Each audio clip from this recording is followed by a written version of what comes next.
Morning, everyone. Welcome to the BSG Scotland Inclusive Housing in Scotland event. Um, I'm really pleased that so many of you could join us this morning. Just a quick introduction to BSG Scotland, and then we'll kick off with our event. So BSG Scotland is one of the devolved nation groups of the wider British Society of Gerontology. It was initially launched in 2002 when a BSG conference was held in Glasgow. We recently relaunched at the start of last year, so sort of January 2024, and held our relaunch event in September 2024 at the University of Stirling. I am the current chair. My name is Dr. Lisa Davison. I'm based at the University of Stirling, and Professor Louise McCabe is our current treasurer. We have other BSG Scotland committee members on the call on the event today, sorry. We've got Dr. Junji Wang from the University of Stirling. We've got Dr. Marianne Cranwell from University of Dundee, Dr. Monshing Joshi from the University of St Andrews, and a few other committee members who weren't able to join us today. So about the event today, we've got three speakers and a selection of four panel members who are going to talk to us about different aspects of inclusive housing in Scotland. Firstly, we've got Professor Vikki McCall from the University of Stirling, who will speak to us about her project on intersectional stigma of place-based ageing. We've got Dr. Sasha Hassan from Heriot-Watt University, who will speak about her project on housing for people with complex needs, and Professor Judith Sixsmith from the University of Dundee, who will speak on the Include Age project. On our panel, after the speakers, we've got Susie Fitton from the Scottish Federation of Housing Associations, Pat Scrutton, who organises or contributes towards the Intergenerational National Network and is also a co-investigator and co-researcher on the Include Age project and has been involved in several projects with the University of Stirling, Heriot-Watt and the University of Dundee. David Somerville from Co-Housing Scotland, and Emily Adams from Rapid Reaccommodation Welcome Centre in Edinburgh. So we'll kick off first with Professor Vikki McCall from the University of Stirling. Thanks, Vikki. Right then. Thank you very much, Lisa. I'm very excited to speak to BSG today because I must admit, over the last decade, inclusive housing has been at the heart of a lot of our research. And I would argue all roads lead to housing when we're trying to prepare and future-proof for the aging population. And I'd like to just show you, especially some insights from two recent pieces of work that's attached to the ISPA project, of which many in this room are actually attached to as well. So there's lots of people in this room that can also add different lenses and insights around this project because it's a very big project. It's a 5-year project funded by the ESRC. And we've been very lucky to be able to really have an in-depth exploration of the overlap or the intersection of disability, age, and place. Because we know aging is not a homogenous experience, there's not a homogenous group out there of older people. It is complex, it is nuanced, and we've not really connected it often, especially in the academic sense, to all the different areas of work around stigma. So we know there's a lot there about stigma around aging. We know there's a lot out there about stigma attached to disability. And we also in housing have, the urban stigmatization processes. There's a lot of stigma attached often to where you live, multiple deprivation, what they would be calling problem places, etc. But these very rarely intersect. So this study is trying to unpick that and look at this idea of how stigma is such a prevalent and powerful process, but how does it work when they overlap? So what if, for example, you're living in a really multi-deprived area that's stigmatized and also living with a disability and experiencing discrimination because of that, but also are growing older? And so are there layers and barriers and extra challenges when these things intersect? And that's really at the heart of ISPA, but we're also looking at solutions towards that. And we think housing has some of those solutions. And a little bit of a spoiler, for this presentation, inclusive design is really the main thing we're exploring in terms of tackling that stigma. It won't obviously tackle stigma on its whole. It's such a big challenge, but we think we can make a dent in it when we're thinking about inclusive design that's good for everyone, and inclusive communities that help with ageing, disability, and improve places. So to do this, to explore this very big challenge, we are quite ambitious. We've got a lot of networks and groups that have been developed to support this work. The heart of it are community peer researchers, and those are very much at the centre of things. We have around 140 community peer researchers across the UK, Scotland, England, and Wales. And they work very close with us through all the strands of the project, but the main bulk of the data collection is they are keeping diaries for us over a 2-year period. And these are mainly older people and or disabled people. And it's really in-depth lived experiences they're giving us, really amazing insights. We also have a quantitative package within that, which Lisa is obviously very involved in, and lots of different strands of work. So the first 3 years of ISPA have been about the community peer researchers building them up. We also have an inclusive living alliance of organisations, over 45 organisations that are signed up for it with us, who are motivated and enthusiastic about making change from these findings. And we're overseen by a project advisory board. And we also have an early career network, which I know some of you have been involved in, and Lisa has really been spearheading for us for the ISPA project. And then, so we're actually at the 3-year mark now, and we're finishing our data collection early in the new year in 2026. And then it's about making change. Then it's about, right, we know this works, we're going to test it, and we're going to check the impact of that. And as we have been going along, we've been trying to share as quickly and as much as we could the insights and that are coming out of this. So we have a microsite on the Housing Lin network, which you can check out, and we try to put out our findings as we go. And I'll share the link with that after I'm finished. But here's just a selection of the ones that have been coming out in the last year. And they include blogs, for example, from our community peer researchers, where we facilitate their voices out there and try to get lived experience insights into the ether. And we've also got different very case studies that are coming out, such as Local People Leading, which was looking at gender and women's role in housing. And we've also been looking at the national picture, and we've just released a report this year on what's next for adaptations, and that's with Susie, who's also in the room, the CIH. And I want to concentrate on that one as an example of some of the insights that are coming out. And then I also want to give you a sneak peek today on the project report that's out tomorrow on the 5th of November around fire safety. So I'm going to show you this National Insights report, just a few key highlights, and then also show you what's coming up, because I thought a sneak peek is a nice idea. So this one consumed Lisa and I for quite a while, I would say, in the last 6 or 7 months. And the point here was that for the last 25 years, adaptations, which is one of the key ways that especially current homes are changed and upgraded and modified for aging, is done and funded and supported. But throughout the UK, but especially Scotland, this is a really, really complex process. It's funded differently depending on what type of house you're in, whether it's home ownership, social housing, or private rent. And even the people, the stakeholders working within it, find it a very difficult process to navigate. And certainly people on the ground, those who need support and help, there is unmet need. Things take quite a lot of time to do. It's not a fast process, and it's a very hidden process. And a lot of people don't even know that there's help out there in terms of that they can adapt their homes to support them as they grow older.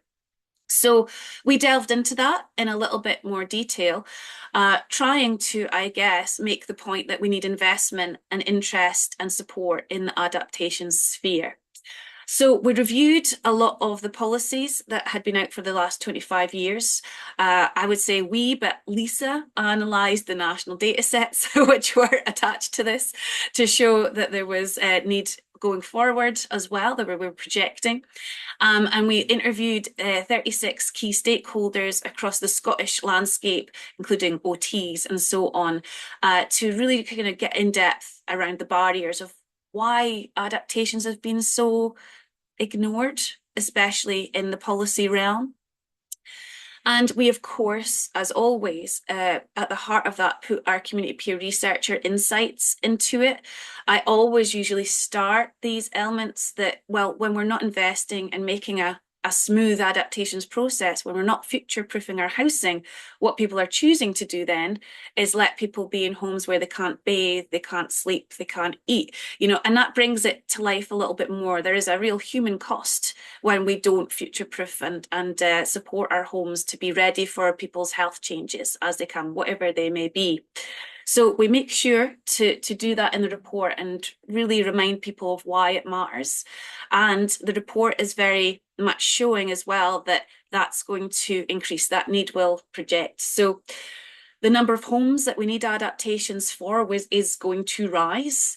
The adaptations delivered will increase, and home ownership especially has really been overlooked in this realm. And we projected as well that we could be spending over 68 million a year on housing adaptations across sector, and that will rise to 76 million by 2040. And that's the proviso with that's just the data we have. There is a lot of other adaptation spend out there. What we often see is the tip of the iceberg. But we're not prepared for it. We're not prepared for it. We don't have a system that's ready for our aging demographic, and it's been ignored for around 25 years. What we also did was in that policy review was say that there was the same recommendations coming up again and again and again about, for example, having a one-stop shop for information and advice, about investment in the sector, about a tenure neutral approach. The solutions to a better system have been known but never acted on. So this report was really a bit of a call to action. And this was one of the examples of where that call to action is actually happening in ISPA. So in our Inclusive Living Alliance, we're working with people like Invisible Creations who make beautiful, inclusive designs. Nobody likes the white handrail. I do not need to make this point to anyone in this room, but nobody likes the white PVC handrail. It feels stigmatized. People feel like it's a red flag outside their home for scammers, etc. So Horizon Housing Association are trialing out so we can see the impact of these beautifully designed handrails, which are just, anyone would put in their home, etc., to try and integrate and normalize accessibility. We've also got groups through ISPA that have started their own tenant organisations, such as the Highland Inclusive Living Group. So we're spurring community co-production and action across Scotland at the moment. And that's actually starting to get the fire service engaged with people as well. So we're not just learning about what we need, we're trialling and showing and highlighting things that really work as well. And one of the areas that came out from the data as incredibly important has been the compromise or the negotiation around fire safety and accessibility. This has been a very data-led insight from the last 3 years. And this is what the report tomorrow is going to go into more depth with. And what this report is going to be showing is that when we take lived experiences into the fire safety measures that have been applied after Grenfell, they're not taking into consideration aging or disability, even though the Grenfell fire did disproportionately affect those with disabilities and they were more likely to die. I mean, when we get it wrong in housing, we really get it housing and really get it wrong. And there are real emerging tensions, I think, now, and we're seeing this from the data, between fire safety and accessibility, especially around the weight of the doors, the technical issues, the knowledge gap we have at the ground, and that there is no technical solution being proposed that is acceptable to building warrants and so on. This is one of the wheelchair users that was actually cited in Peter App's book, Show Me the Bodies, post-Grenfell. And I think this highlights it. I've always been disabled ever since I was in school, the fire alarm. And it was just to highlight that I accepted it. It's my lot. I feel worried, anxious all of the time. I sleep feeling anxious about these things.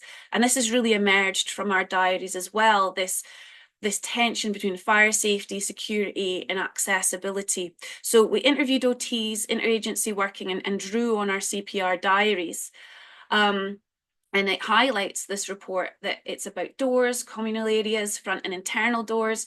The people are pushing open doors with walking sticks. They're coming back, they're bruising. There's been broken bones. There's been people trapped in their houses for 10 days because of broken doors.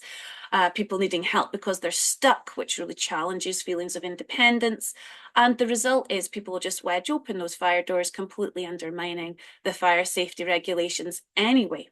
Here's a little excerpt from the focus group. I showed you my bruises, right? Your bruises, yeah, coming through the doors when they slam. And I always catch it on my back. And, so the design of doors is now really adding to the discrimination around design. And because the fire safety regulations have been blanketed and pushed through very quickly, they've undermined independence and accessibility, especially for older and disabled people. And it's also the design of it is a sea of buttons in a small residential, looking and making homes feel medicalized. And that means people reject them because of the stigmatizing design around them as well. Because design choices carry a social and emotional weight as well as practical consequences. So, yeah, they create barriers, they trap people. Nobody wants to live in a hospital waiting room, and people reject these things because of the aesthetics. And this is OT. One of the residents is they look horrible. You get it. You don't want a hospital waiting room. And these things are really not thought about, I think, when regulations come in. And the lived experience, though, gives insight that when it's not thought about, then the policy is undermined. But there is a real worry here. There's a lack of definitive answers, conflicting advice. Professionals are fighting corners, but there's no real solutions or accepted solutions out there. And that leaves tenants, customers, people who are living in their home in unsafe conditions. So I just wanted to finish with what does that mean, I think, for this room? And I think ISPA gives a few very interesting and unique insights. One of them, and the central one, is that we have to be led by that lived experience part. And we demonstrate how our understanding of aging requires engaging directly with older and disabled people's lived experiences, not just housing outcomes, which reveal this added element, because a house isn't just the fabric, it's everything around it. We have to think of it as a home, and we have to think about those systemic barriers to inclusion. We reframe stigma in this project around structural processes rather than just individual attitudes. And that then helps us really see how housing systems contribute to stigma or can detract to stigma, such as design standards and service cultures. We also link inclusive design to prevention and future-proofing very clearly. And insights from adaptations and the safety work highlights that inclusive design benefits everyone. And when you get that right, or you're led by that, it'll be a safeguard against exclusion and unsafe elements such as fire safety. But that experience has been undervalued. And we also bridge everyday experience and system change. So by connecting personal narratives to things we can change in the system, that really brings forward, I think, our gerontological understanding around aging, and how we can change the interlocking structures around housing, and develop a society we all want to age well in. So I will stop sharing my slides there. It took maybe a little bit longer than the 10 minutes. Sorry, Lisa. But as you can see, ISPA is absolutely one of these big beasts of a project, but it's very much aligned, I think, to adding how we think about aging and how we link it to disability and housing in really, really practical ways. So we've still got 2 years to go, folks. Watch this space, but there is absolutely lots of people also in this room who will add their own perspectives on the ISPA journey. Thank you very much for your time. That's great, Vikki. Thank you. You had 15 minutes, which aiming for 10 ended up with 15, worked out perfectly. Does anyone have any questions for Vikki immediately? As Vikki mentioned, I'm also on the project, so if you have any layer questions after Vicki's left. I'm happy to attempt to answer those, but for now, does anyone have any questions for Vikki?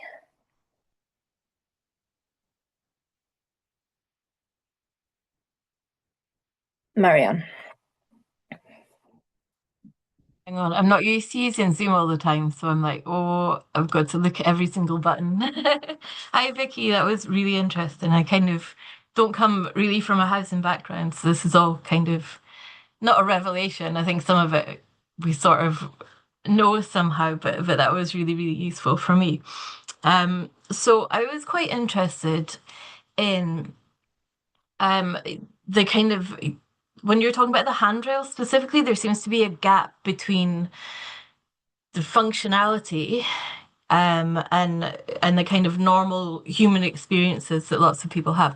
So what I was curious about was I know we're talking about kind of culture and stigma impacting design and things like that, but I'm also wondering about if you've looked into the availability of things that are designed in that not fully functional white handrail kind of way. Are things actually available? I know you're saying like the housing association, for example, are designing or bringing in these nicer handrails and things. But I certainly, when I think back to work in the community, there is that really clinicalized look to everything. It's not very homely. So I'm just curious about whether that's an aspect that's come up. Actually, that's an aspect that's become very much at the heart of it. As we all know, nobody thinks they're growing older, so we reject, especially medicalized and institutionalized designs in our home because we want it to feel homely. And also, we don't want to accept we're growing older. So when somebody comes in and says you need a white PVC handrail, that's a big identity shift for a lot of people. And there are elements that are out there, but they're not mainstream. So we're working with ProCare, Motion Spot, and Invisible Creations, who are designers in these inclusive bathrooms, inclusive handrails. And actually, you can make a beautiful bathroom that's incredibly inclusive. It's just that we're choosing not to because it does cost just a lot, but sometimes not very much more. And there's been a few studies to show that it's actually much more cost effective to put in a good inclusive bathroom that's beautiful because then it doesn't get torn out when the next tenant, for example, Kind of, to come in. So yeah. there are real business options for that. And I suppose ISPA is trying to convince people to do it, to actually just look at adaptations not as an add-on, but something to integrate into the repair and maintenance cycles, something to integrate into their new build designs, something that has to be thought of here because then it's very, very cost effective in the long run. And given the projections that Lisa's done, is that we do have an aging population. Look at what your tenants are going to look like in 10, 20 years' time. You're going to need houses that support them. And a beautiful design really helps tackle that stigma element, but is an investment in your property, is an investment in the house at the same time. So in a way, we've got so much evidence to show this, and we're trying to really bring that together and show the impact data. I guess it will then eventually support availability through increasing the manufacturing if people are buying it and using it. And then it's normalized, Marianne, isn't it? And then it's just yeah. absolutely Great. Thank you so much. Thank you. That's great. Lucia, do you want to come in with your question? Yes. Hi. That was really interesting. I would like to ask you if the project is focused on the design aspect mostly, or are there any other aspects that you are exploring? And then if you are evolving any like designer practitioners, researchers on specifically working on design aspects. So design is one part of it, and that's because that's what we've been led to with the data. And I suppose we are working with designers through the Inclusive Living Alliance who are adding to those insights. I would have said ISPA has emerged as much more focused on current homes that exist already. I've been involved with, the DESHCA project, Design Homes for Healthy Cognitive Aging, which I'm sure maybe Judith, Lisa, everybody's shared with you. And that was about new build focused very much on new houses and new build design. ISPA is a little bit more dominant in terms of, well, there's a lot of homes that exist already, and our current stock is just not ready for the aging population. So design has been a part of that, but also what's emerged is about other things like inclusive communication. We've got a lot of insights around how we do co-production as well, and how the housing sector can do that more importantly. So design is a strand of it. But I would have said the data has also shown us that to future-proof and tackle stigma, there are other things also to consider around that, such as communication, partnership working, interagency work with health, housing, social care. So there's quite a lot of different insights that's emerging around the design, but we do keep coming back to the design.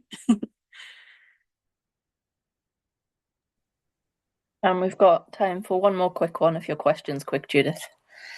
It's probably not really, but so the question is, how do we scale up, and what are the barriers to scaling in terms of retrofitting? Because you said it's cost effective. It's cost effective for individuals, but builders don't see it as cost effective unless you've got things at scale. So what really are the barriers that we need to overcome? You've talked about stigma and ageism, which is obviously people have stereotypical views of what older people need, but are there any systematic barriers that you think need addressing that have come out of your research? Yes, I think I have an answer to that, but I don't have the answer to the builders, Judith, as you know. That is a missing piece of the puzzle and a very, very tricky thing. I suppose what we have been focusing more on is the business case for example, housing associations. So if, for example, they have a void and in their repair and maintenance cycle, they integrate inclusive design. The idea is then their aging tenants and demographics may be able to spend 2, 3, 4 more years in that home, which makes a business sense because then it actually reduces their void costs. It will reduce their repair and maintenance costs and increase tenant sustainability, as well as meet their social kind of and moral and ethical principles. So we've been more focused on that, as in that's the way to scale it. And the good news is we have had some success in that. So, for example, Hanover, Scotland, have taken on the ISPA mantle, and they tested out creating beautiful inclusive bathrooms for a few of their tenants. And that has been an amazing success. And they just came to our ISPA thing and said, the feedback from the tenants and the household and the family members on this bathroom, which they made accessible, but also really, really flexible in terms of the health changing needs of that tenant, has been so good. We've started to integrate, and we're going to do these inclusive, beautiful bathrooms as default in our policy. So it's been a very ground up change and impact, but I think that's where we can make a bit of an impact with ISPA. So that'll be now scaling up for an organisational element. We've learned from that, and we hope to convince others and snowball. It's a movement. Thank you. Thanks. That's great. Thanks, Vikki. So yeah, as I said, I'll be around for the whole event. Vikki's around till 11. If you have any more questions for Vikki, please do pop them in the chat. We'll move on to our second speaker now. Let me just change the spotlight. There we go. So we've got Dr. Sasha Hassan from the sorry. Yes, sorry, my page just switched. Heriot-Watt University, and she conducts research on inclusive and just urbanism, particularly how people from marginalised groups such as age, ethnicity, disability, and socioeconomic background are impacted by institutional planning, housing, and service delivery structures. And I'll allow Sasha to talk a bit more about her projects.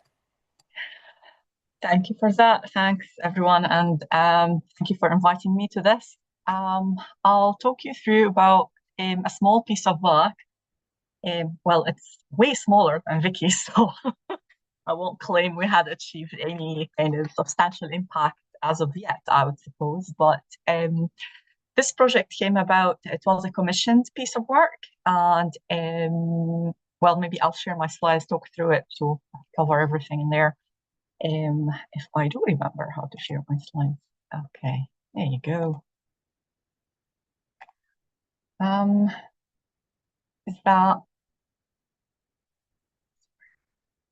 Is that shared? No. It's shared, but you might want to turn the PowerPoint on. We can see the whole. Yeah, that's better. Yeah. Okay, fantastic. So the project was kind of loosely called Housing for Complex Needs. However, it focused particularly on how we can streamline effective housing solutions to support people with learning disabilities and those with behavior perceived as challenging. Complex needs has been identified kind of differently among different organizations, pieces of policy. But for this particular research, it's basically an array of particular health issues that come together that causes these individuals to portray certain patterns of behavior that is perceived as challenging compared to the normal or normalized social behavior expectations. The project was led by myself, and I worked closely with Debbie Menezes, who is a research fellow on this work. What invited this research is basically people with challenging needs are known to be spending prolonged periods of time in hospitals and healthcare institutions and facing significant delays into being transformed or kind of put into long-term housing that is appropriate for their needs. And I think what Vikki talked about, design of these housing is one aspect of that. The project was looking to identify structural barriers in terms of the processes of bringing these people, moving them from healthcare institutions into long-term housing. Not just long stays in hospitals, but also these individuals, if they are moved into long-term housing, most of the cases that have been talked about by the interviewees was that these units of housing are inappropriate, whether because of the design or the location of these units being outside their communities, outside the areas that they know, or away from the services and support that they need in order to manage their needs and health needs. In our research, we were approached by our research partners. I'll talk about them in a minute. But the special thing about this research, which I absolutely loved, is from the very onset of the research, we worked very closely with our research partners. We wrote the design of the project together. We chose the vocabulary together. We identified what the research priorities can be. We identified who we are going to talk to together as well. And we designed even the interview questions together. Even the final report, we co-authored it. So everyone involved, we went back to them in order to share these drafts, to verify, to go over the results again, and make sure that we did not misinterpret any of the inputs or we did not miss on anything, but also to arrive at a language that can be accessible by a wide variety of stakeholders who are interested in such piece of work. This research, I would say, because of the restrictions of its time and resources, it was only one side of the coin, I would say. I think moving forward, we really need to look at people with lived experiences and the caring families and individuals as well. This way, we would have a more comprehensive, I think, vision of what the problem is and what the drivers are, rather than this piece of work was only tackling those people who I would say service providers in general, whether they are housing service providers or health or social care service providers. But I still say it's a kind of valuable insight. And I think like most of these pieces of work, we didn't arrive at substantially new realization of things. It's been topics that I've been talking about for a long time. But I think it was a good work in terms of highlighting or re-emphasizing long-standing barriers, I would say, to this process of transition into long-term equitable and appropriate housing for this cohort. The research went into 3 key phases. We did some mapping of the policy and the practice, and that was done, well, very lightly by myself and Debbie, but excessively by the project stakeholders themselves. So they went really far and deep into unpacking policy that's relevant, identifying policy and practice barriers in terms of what is the documentation available out there. We discussed that data together, and from that we moved into phase 2 to design, okay, how are we going to talk to whom and what we are going to talk about?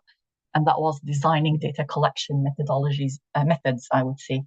And then we identified possible contributors who we can talk to. These were recruited by a wide range of organizations, but it was mostly a snowball process. But some of them were pre-identified as well as being key players or people of very deep experience or interest. Most of these were identified either by the project funders, but also by, as I said, snowball process. When we talk to one person, they would tell us, oh, you must talk to that, they have more knowledge and the rest of it. We try to identify, okay, who we talk to. We can split them into a few groups. We talk to many commissioners, people who are overseeing that public services and how they work. We talked to a few policy experts as well, especially the ones that look at health and social care policy. We talked to housing associations as well, or registered social landlords, we can call them. Some of these were purely working in housing, but others, they had kind of a double role where they were registered social landlords, but they were care providers at the same time. And we talked to care providers as well. We were planning to do only interviews to start with, but then we had that opportunity to talk to more than one person at the same time. And sometimes these people would be sitting in different spheres of work that related to this topic. So after we did the data collection, we decided, oh, you know what, maybe we did interviews and focus groups. I'm not sure this was only interviews. And that was helpful because when we did only one-to-one interviews, we had a really kind of deep discussions into this particular person's dynamic of thinking and challenges. And when we talked within that context of more than one individual, it was really interesting to see the barrier across different organizations and how that's perceived among each other. So what are the dilemmas, the conflicts in dialogue, what are the tensions, and what are the areas of improvement as well, agreement among these organizations. In terms of the policy landscape, that was the first stage of the research. Well, the key drivers of the problem to start with is the legacy of closing long stay kind of institutions and healthcare institutions, lastly by Lenox Castle in 2002. And that's kind of increase the risk for individuals to be displaced or staying in long-term stay in normal hospitals where care not necessarily tailored to their needs, but also they were significantly excluded from normal community living in the places that they know and close to the communities that they are familiar with. Well, this number, 1,300, it's a loose number. I'm not sure everything is documented. But this is the kind of the general number that we kind of found in more than one piece of work. But my own kind of understanding that the dynamic register support not necessarily documents all the cases. But in Scotland at the moment, we identified 1,300 individuals who are at risk of long-term stay in hospital or displacement or being put in inadequate housing.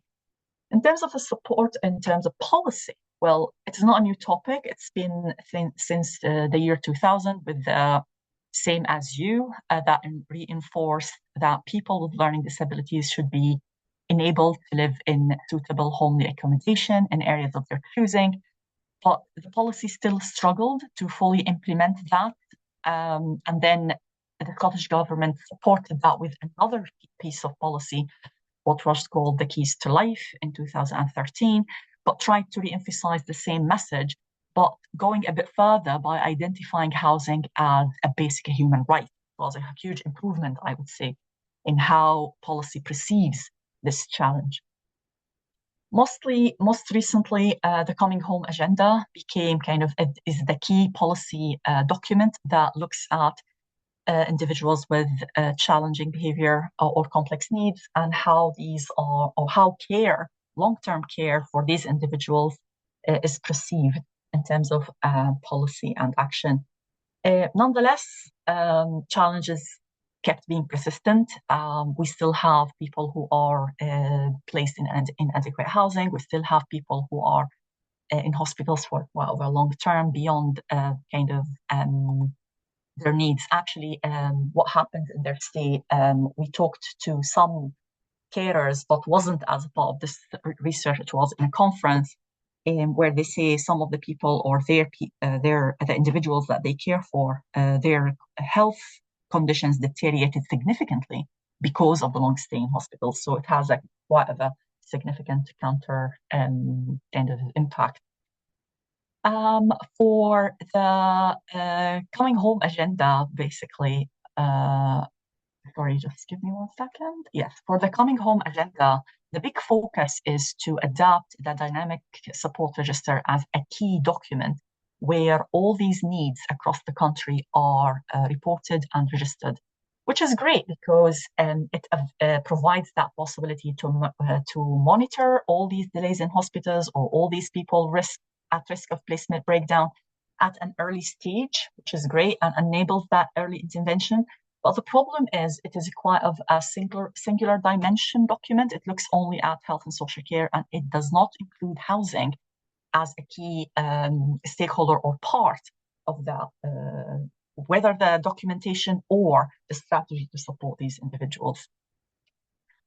And this is basically what the partners were trying to do, kind of highlight the importance of that link between housing and health and social care to be necessarily hand in hand from early stages of approaching these individuals, documenting their needs, and putting strategies for their long-term care.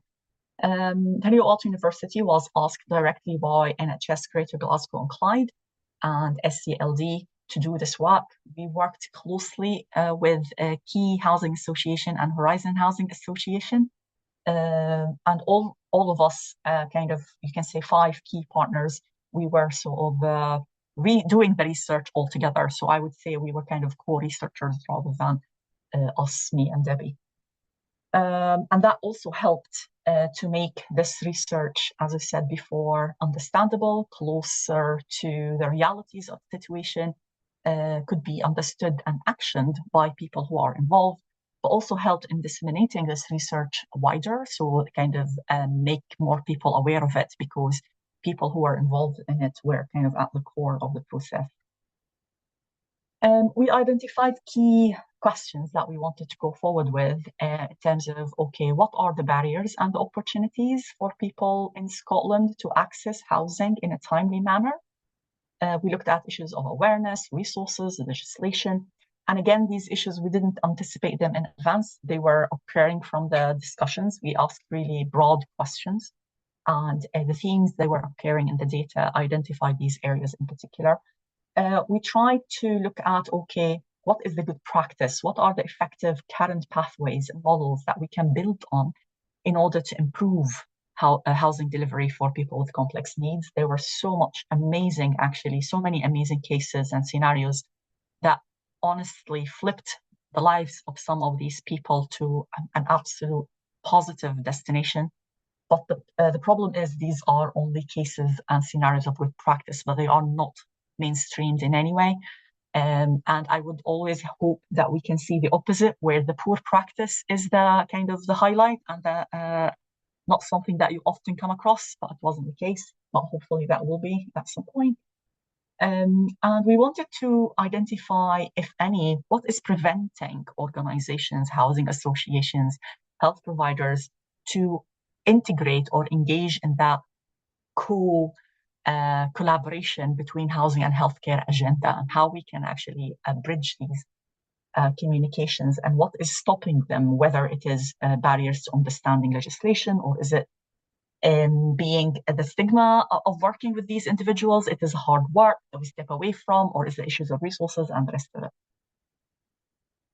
After we collected the data and we discussed it, cross-referenced, kind of validated it, and went back to the interviewees as well to check that we actually understood everything fine, we identified, I would say, 3 key themes from that data.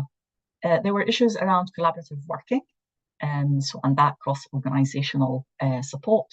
There are issues that are wider issues, structural factors shaped by the housing emergency, for example, as a big, massive factor that impacts this process.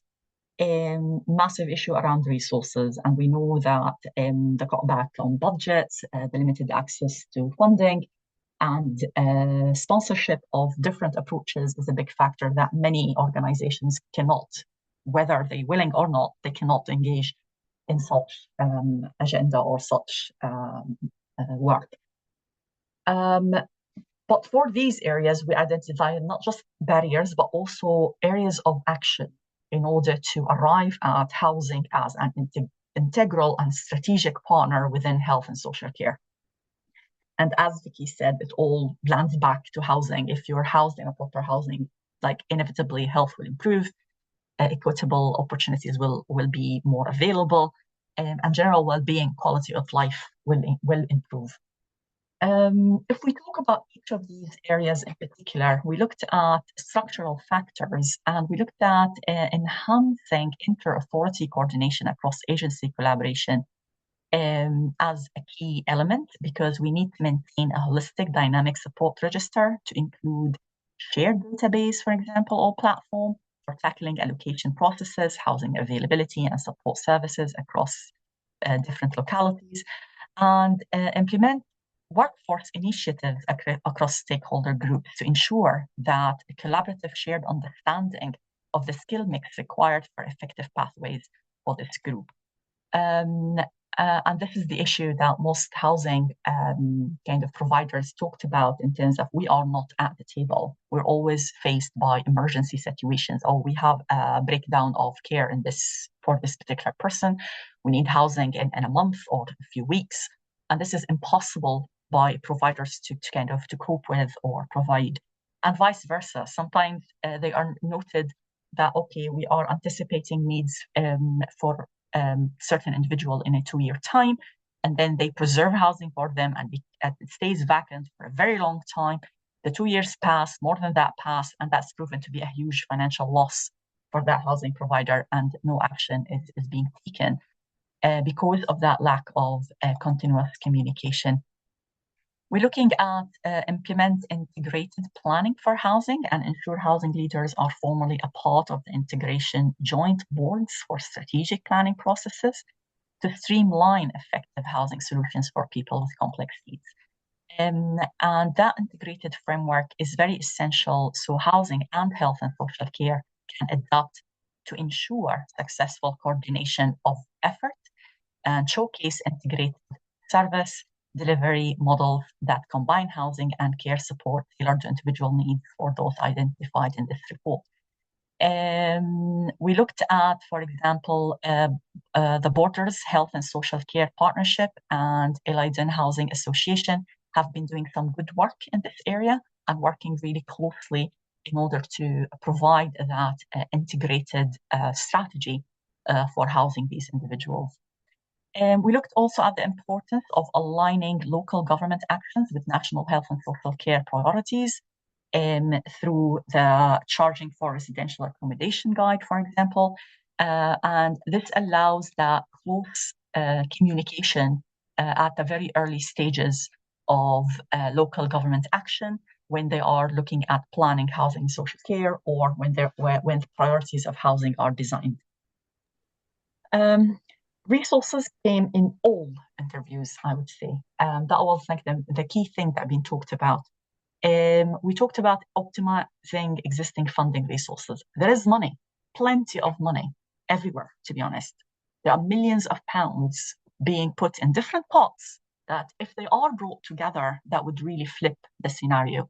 So we looked at how we can create fluid resources, how we can allow access to kind of integrated funding for all these partners to work together. So when we are costing housing these individuals, it is actually a shared cost among different institutions. Yes, we hate that. Yes, there are data privacy issues and kind of separation in the governance systems. Absolutely. That's why that cross-agency and integral working is really essential at the early stage. So we can allocate and bring these resources also at that early stage together. The earlier we plan. Sorry to jump in here. I'm conscious of time. If you're okay, just to wrap up there. Sorry. Yes. The earlier we plan, it means that the more efficient we will become. And we can very much depend on the digital opportunities at the moment in terms of data sharing, planning, and integration of registration and strategies of support. And collaborative working was more like an outcome of these two in terms of if we do have that cross-organizational integration, if we do have early planning, so collaborative working would be the answer for that. Basically capturing best practice of that and try to mainstream it and create integrated support pathways to be the approach of action in that scenario. If we brought these together, the answer to that was particularly cross-agency plans and involving these stakeholders at an early stage and reflect that in the legislation as well to make it mandatory for all these stakeholders to be at the same table as early as possible. This is a very kind of short snapshot of the project, but the report itself is really exciting. It has so many quotes and it has really good examples of good practice, and it is open access. It can be downloaded by everyone. And thank you. Sometimes when you talk through something, it's just you really forget the time. Yes, apologies there. I will. If anyone has any questions for Sasha, please do pop them in the chat. If it's okay, we'll move on to our third speaker and we can perhaps come back to questions for the speakers during the panel session. But that was great. Thank you so much for that. So we've got our third speaker next. Let me just change the spotlight over. So we've got Professor Judith Sixsmith from the University of Dundee, and Judith leads and collaborates on a number of research projects that directly address the questions of inclusion, marginalisation, place and ageing, and she will share her insights from her project Include Age, which focuses on understanding the experiences of inclusion and exclusion for people with learning disabilities and identify within the LGBTQ communities. Judith is also involved in the Place Age projects, which examine how environments and sense of place affect older people's well-being, especially in disadvantaged or marginalised communities such as Roma communities. So I'll pass over to Judith. Do you have any slides to share? Indeed, I do. And I'm not a native user of Zoom, so I will try my best here. Let's share.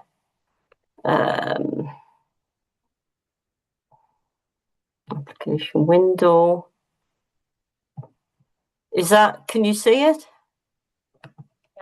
Oh yeah. No, we can't see them. It's just we could still see Sasha's slides, but they're gone now. So try again, Judith, now. So I am.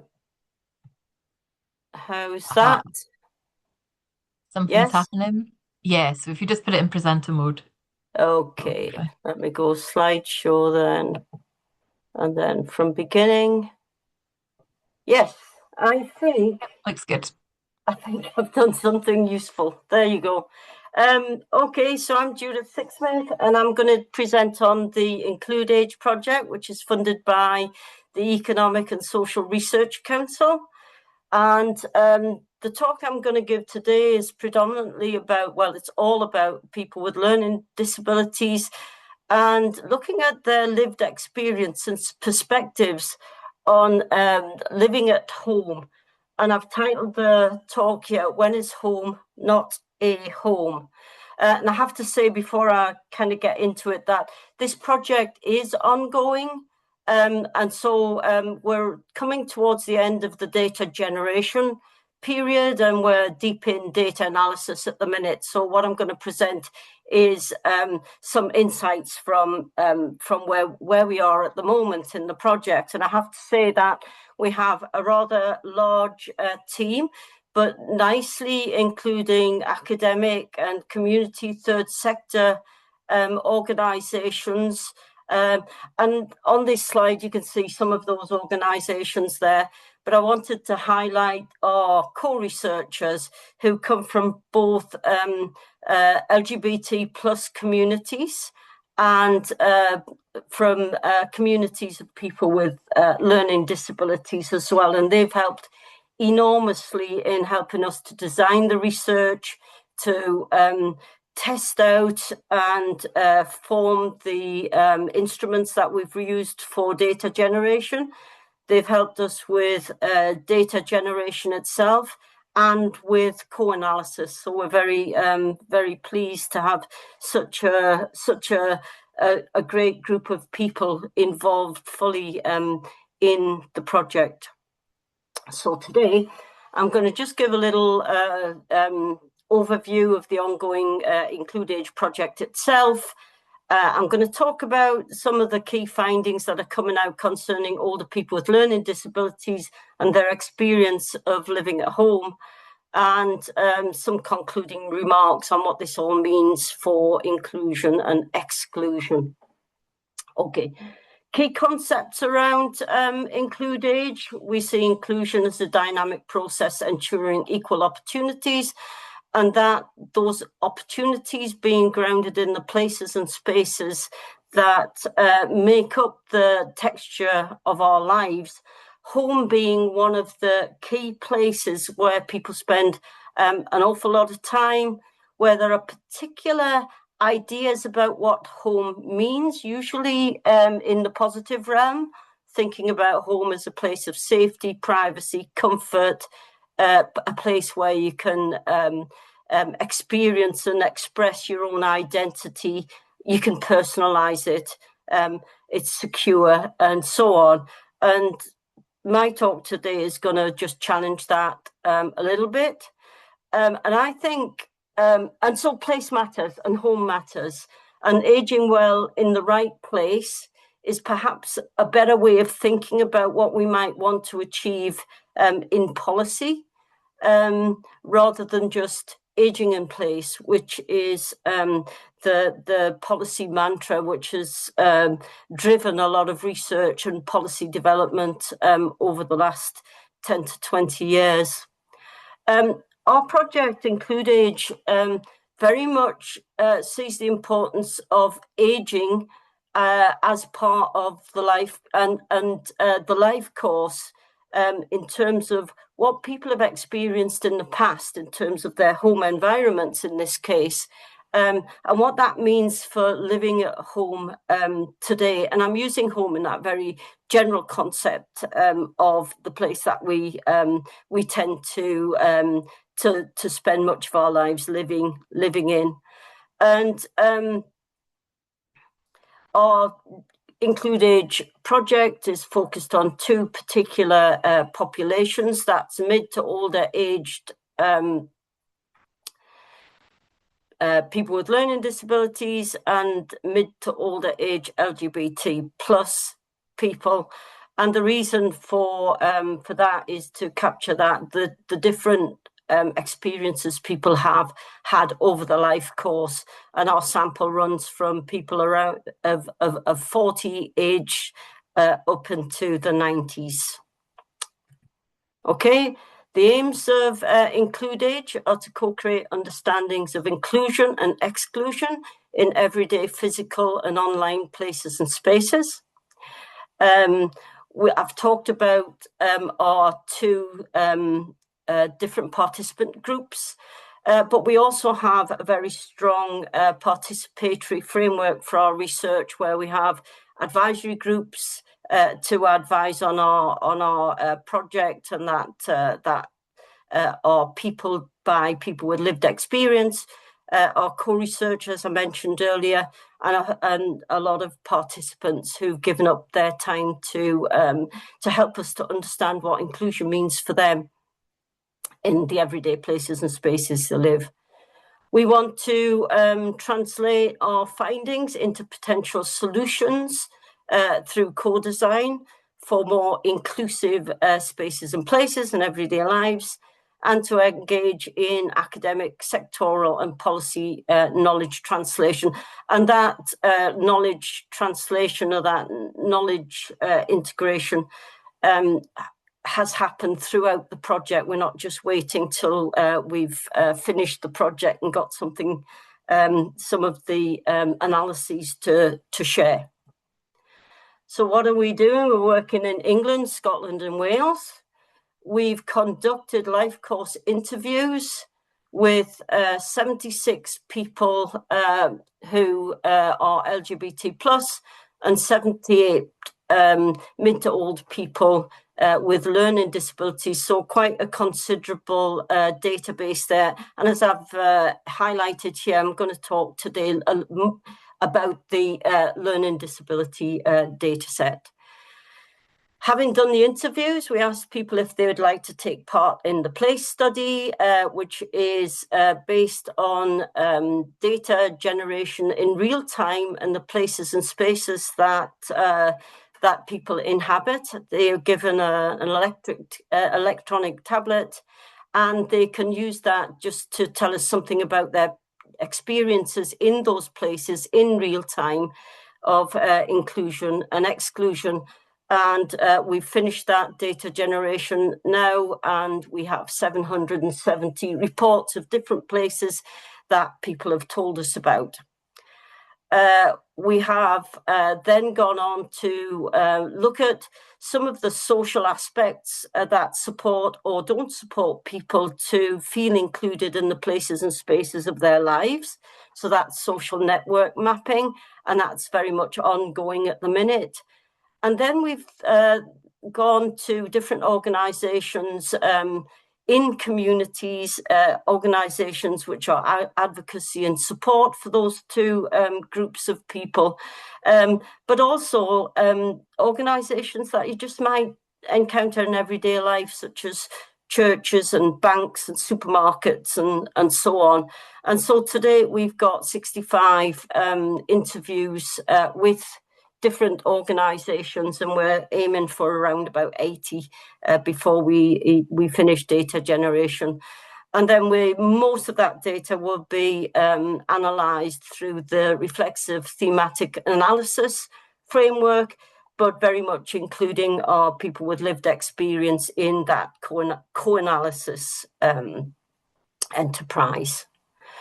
So what have we found so far? Well, in terms of people with learning disabilities, the types of homes that they've talked about is institutional homes that they've lived in the past and in the present, their family home in the past and in the present, their own home, which might be rental or they might own it, but mostly rental and tenanted, and neighbourhood as home as well. So what have they said about these? Well, in terms of institutional home, we got actually quite a lot of stories around normalised harm. And this is very much based on the life course perspective. So they told us a lot about what living in an institution felt like in the past. So they talked about normalised abuse, which would be physical or mental, and especially that when they reported that sort of abuse, their reports being dismissed as either not happening or not important.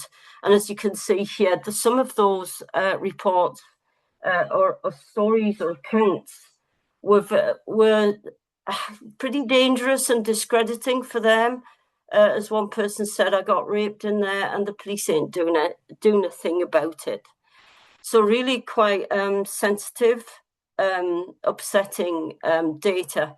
But that was also, in terms of normalised harm, represented in the material conditions that some people lived in, which, you know, in our kind of universe seemed like moral neglect rather than just neglect. We had people talk about the material environment that they lived in, but also infestations, vermin, dirt, those kinds of aspects of living in institutions. Family home came up a lot, again, mainly in the past, but sometimes in the present, as rejection, control, and banishment. So we had accounts of childhood and adult family homes where people described being silenced and excluded. And one participant I thought was interesting recalled, I was shoved into a corner, I was told to keep quiet, what was going on in the house, culminating in her being told, and these are pseudonyms, don't come back, family only, being excluded from your own family home. My mother resented me from the day I was born. They don't like disabled people in my family. And one of the accounts I particularly felt very kind of distressed about, if you like, was one young boy who recalled being very at a very young age in primary school, talking about how if visitors came to their house, he would be put in the cupboard under the stairs and kept there in dark and in the quiet so that nobody would realise he actually lived there with his family.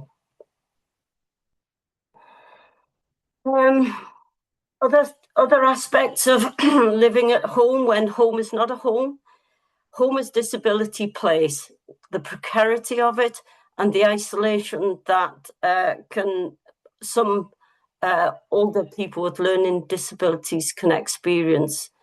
So single-sex rules, policed intimacy of everyday life, and that may well be in relation to institutional places, but also we had these stories from people who lived in their own homes as well, where workers might come in or family members might come into the home and police that home, telling them how to live their lives, what they should do, what they shouldn't do, what kind of online presence they could have or not, and where they could go and where they shouldn't go.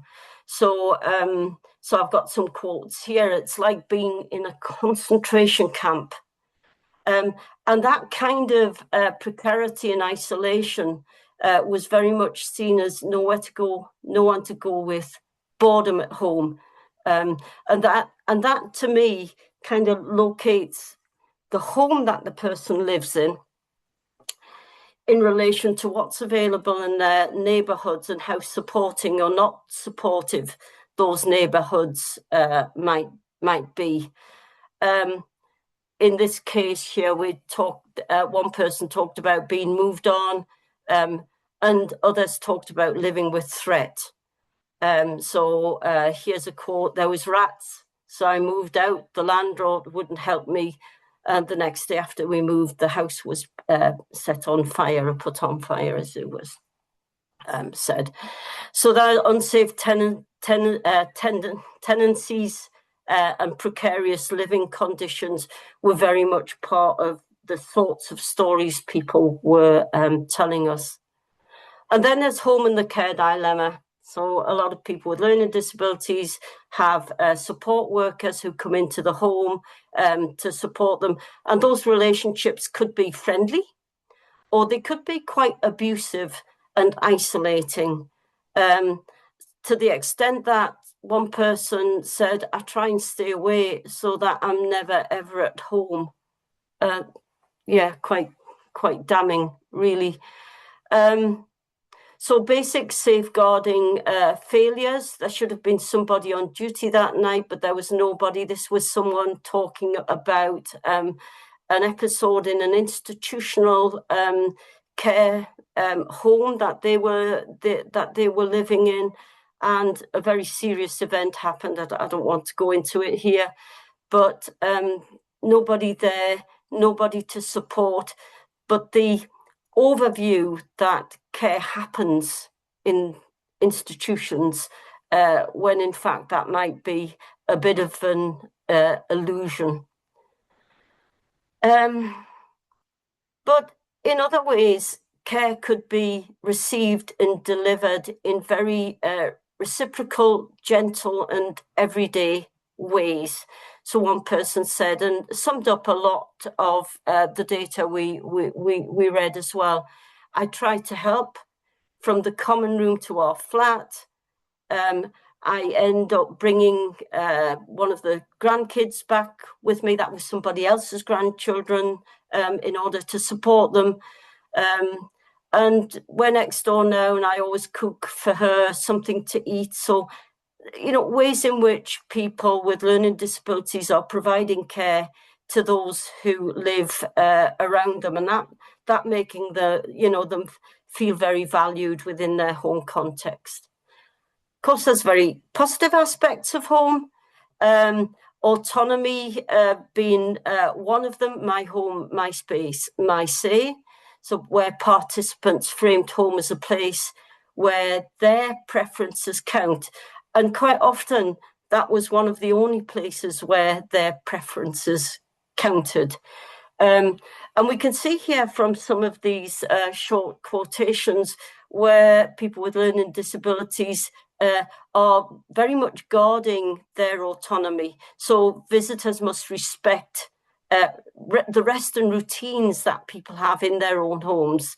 So here we have someone saying their visitors were chatting for, it was 2 o'clock in the morning. And I said, look, this has got to stop. So that person taking control, it's their house, and control over access where one person, and that was actually a care worker employed to look after this person, who in the end said, who felt bullied within her own environment at home and said, get out of my flat, it's my house. So we had also lots of stories as well about that you might expect when people are talking about their home, about it being a place where they can experience companionship, comfort, and safety, and can do the sort of things that they like, the kinds of hobbies they have, gardening, building, crafting, that kind of thing. Doing life myself with the right support. Home is a site for practicing capability and negotiating that support. I think that notion of negotiation is really very important, and to see home as something which is dynamic, continually changing in relation to what people are trying to achieve or doing in it. And to still feel that sense of power or agency in their own home, even when other people are doing some of the task-specific work. So here, this person says, I did my cleaning by myself, but helped with a care worker who was hoovering, which they can't do. And that kind of doing life myself was very much seen as a valued identity, or expressed as a valued identity. Home is a social anchor where ordinary events happen, but are very much shared spaces as well. So things like communal rooms, bingo nights, seasonal gatherings, stitched sociality into the fabric of the home. So, we mustn't see people simply as isolated or lonely at home. There is the other side of the coin, where home is a really nice social space to be in, even if the person lives there alone. So what does this all mean for inclusion, the positives, the negatives that we heard about the meaning of home, and the life course perspective? Well, I think one of the main conclusions that we think about in Include Age at the moment is how important a life course perspective is. So when people were talking about the places and spaces in their lives, they drew very much on what has happened over the course of their lives. How agency is really important. The relational climate of home and the material conditions of home, security and the quality of place is very much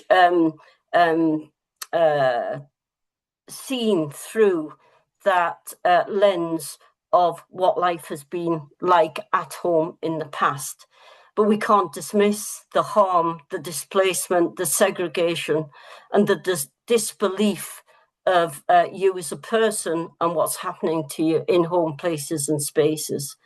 And we must kind of see that in terms of not aging in place, but aging in exclusion rather than aging well in the right place. If we're going to aim for aging well in the right place, we have some tentative policy implications from the work we've done so far. So the notion that we must move from a service occupancy perspective to life-making outcomes. What are people trying to achieve? What do they want in their lives? How can we ensure agency at home? How can we safeguard people? How can we adopt a much more human rights approach to housing and home and neighbourhood?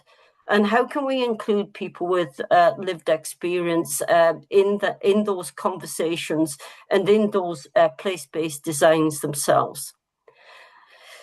We suggest moving from parallel housing to thinking about what it means to be at home and to have parity in housing and housing conditions for people with learning disabilities. And to think about supportive wraparound housing based on security care and relationality, rather than, as some of our participants, but not all, thought of their homes as ghettos of last resort. Okay, well, thank you for listening and sharing with me some of the data that we've analysed within the Include Age project. The project will finish in July next year. We've got a whole coming up in terms of listening for directions, workshops to support people to interpret our findings in terms of what needs to happen next. And knowledge cafes, deliberative dialogues, those kinds of workshops to try to better translate what we're hearing from people into what can we do about it in policy and practice. Okay, thank you very much.